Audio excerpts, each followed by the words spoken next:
where your treasure is, there will your heart be also. God has hidden unlimited treasures in His Word. Every time we open it, we can discover a new treasure, or admire an old one.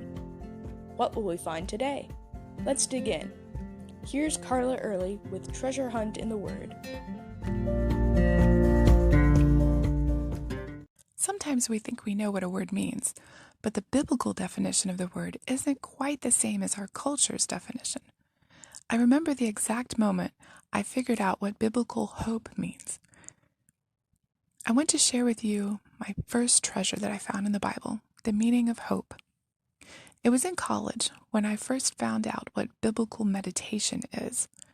I chose Romans 8:24 and 25 to memorize and meditate on one night while I was working as a bellhop at a local motel, or as the guys called me, a bell babe. My job was to open doors for customers and help them with their luggage. Tuesday nights were, shall we say, not quite busy.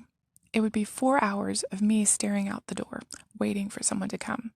So I positioned myself at the door and slid my 3x5 note card out of my pocket and read my verses. Romans 8:24 and 25. For in this hope we are saved. Now hope that is seen is not hope, for who hopes for what he sees? But if we hope for what we do not see, we wait for it with patience. As Christians, what do we hope for? A future in heaven with God, for one thing, not to mention all the promises God has given us throughout the Bible. In fact, all our hope is built on God's Word. If we didn't have the Bible, we wouldn't have much of a basis for hope. So the amount of faith we have is proportional to the amount of hope we have.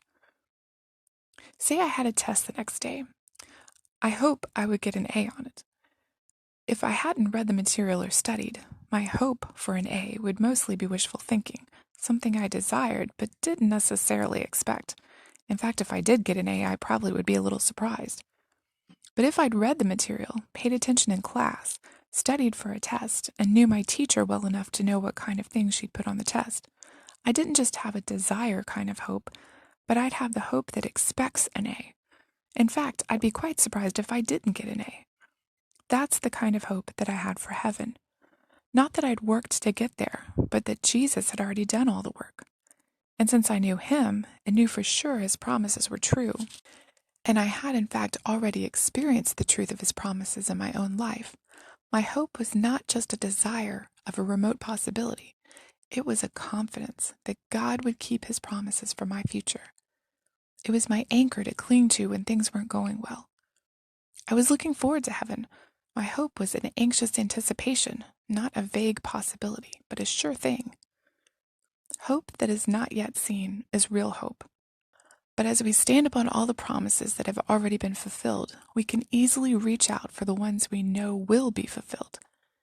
We'll wait patiently until those too are within reach. As I read the verses over and pondered each phrase and each word, it was like a treasure box opening and a jewel being handed to me to keep, to savor, to hold, and remember always. Each night I brought a new card to work and slipped it in my pocket and pulled it out when things got slow. Some nights were too busy. Other nights my mind was too distracted by other things.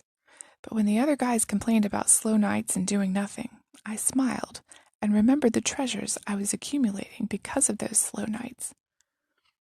I pray each of my listeners will be finding treasure daily as you spend time in God's Word for yourselves. I'd love to hear about the treasures that you've discovered.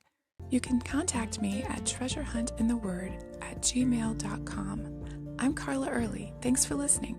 And remember, where your treasure is, there will your heart be also.